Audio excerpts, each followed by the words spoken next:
બનાસકાંઠા જિલ્લામાં સુપ્રસિદ્ધ યાત્રાધામ અંબાજી ખાતે દર વર્ષે ભાદરવી પૂનમનો મહામેળાનું આયોજન થતું હોય છે, જેમાં સમગ્ર ભારતભરમાંથી લોકો દર્શનાર્થે જતા હોય છે.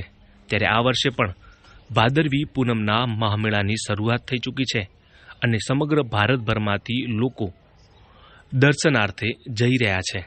ત્યારે પાલનપુરના જગાણા ગામ ખાતે રહેતા પ્રજાપતિ સમાજના લોકો પણ છેલ્લા 14 વર્ષથી જગાણાથી અંબાજી માતાજીના સંઘ સાથે પદયાત્રા કરે છે. આ વર્ષે પણ તેઓ 250 કરતાં વધુ લોકો સાથે પદયાત્રા શરૂ કરી છે. જય અંબે. હું છું પ્રજાપતિ ધવલકુમાર સુરેશભાઈ પ્રજાપતિ અને અમારો સંઘ જગાણાથી અંબાજી દર વર્ષની જેમ આ વર્ષે પણ અવિરત પુણે જાય છે અને મા અંબાનો રથ અમારા ગઈડિયા પણ પહેલાં કરતા આવ્યા છીએ અને અમારા ગઈડિયાનો બોલ હતો કે તમે ગમે તે કરો પણ આપણો ભાદરવી પૂનમનો મેળો આવે એટલે મા અંબાનો એક રથ આપણે લઈને જવાનું. અને અમારા ગઈડિયાઓને અમારા કાકાને બધા છેલ્લા 12-13 વર્ષથી આવીએ છીએ અને અમે પણ છેલ્લા 9-10 વર્ષથી આવ્યા છીએ.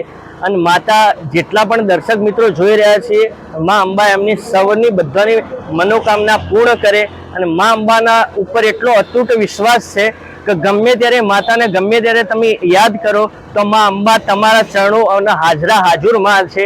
અને માતાના જેટલા પણ ગુણ ગાયા એ આપણા માટે એટલા ઓછા જ છે. અને મા અંબાને યાદ કરીને મારે 1-2 લાઈન ગાવી હોય ત્યારે હો એ મારી અંબા ના મળે હો તો અમારું શું થોત, આ સેવકોનું શું થોત, આ દલડાની વાત હું કને જઈને કોત.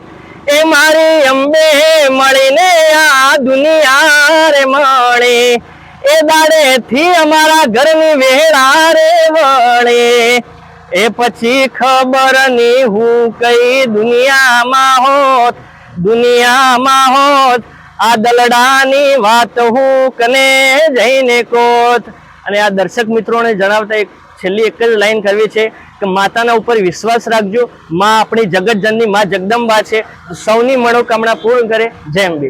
માં અંબા સાથે અનેક લોકોની આસ્થા અને શ્રદ્ધા જોડાયેલી છે, જેથી દર વર્ષે ભાદરવી પૂનમના મહામેળામાં લાખોની સંખ્યામાં લોકો પદયાત્રા કરી માં અંબાના ધામે દર્શનાર્થે જતા હોય છે. ત્યારે જગાણા ખાતેથી પણ છેલ્લા 14 વર્ષથી પ્રજાપતિ સમાજ દ્વારા માતાજીનો સંઘ લઈ અંબાજી તરફ પદયાત્રા કરે છે. જય અંબે. મારું નામ વિનોદભાઈ હીરાભાઈ પ્રજાપતિ છે. અમે જગાણાથી આવી રહ્યા છીએ. અમે છેલ્લા 14 વર્ષથી રનિંગ માં અંબાના પગપાળા સંઘ સવારે 7મ હોય કે 8મના નીકળીએ છીએ. સવારે 7 વાગે અમારે જગાણા અમારી અંબલી માતાના મંદિરથી અમે રથ લઈને નીકળીએ છીએ અને રાતનો વિસામો દોતા અમે કરીએ છીએ સર ભવાનસિંહમાં, અને ત્યાંથી અમે સવારે 10 વાગે અંબાજી પહોંચી જઈએ છીએ. આમાં પહેલાં અમે 14 વર્ષ પહેલાં અમારા જે ગઈડિયાઓ હતા એમને સ્ટાર્ટ કરેલું કે આમાં અંબાના દર્શન કરવા આપણે ચાલતા 1-2 જઈએ છીએ, એની જગ્યાએ આપણે જો સંઘ લઈને જઈએ તો બધાનો સાથ સહકારથી ચાલી શકીએ. તો બધાએ લોકોનો, અમારા ભાઈઓનો બધાનો સપોર્ટથી અમે એમાં અંબાનો રથ લઈને નીકળ્યા છીએ, જે અવિરત હાલ ચાલી રહ્યો છે.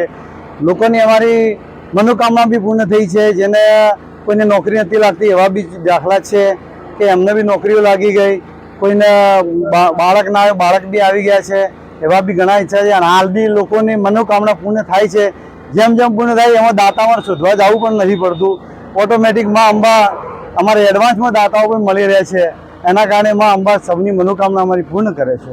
અમે અહીંયા પહેલાં તો સ્ટાર્ટિંગ કર્યું હતું 50-60 માણસોએ, હાલે લગભગ 150-200 જણા અમારે થઈ જાય છે. 70 તો લેડીઝ હોય છે, બાકીના જેન્ટ્સ હોય, છોકરા હોય છે, ગઈડિયા પણ હોય છે. અને લોકોની સારી રીતે મનોકામના પૂર્ણ કરે છે માં અંબા.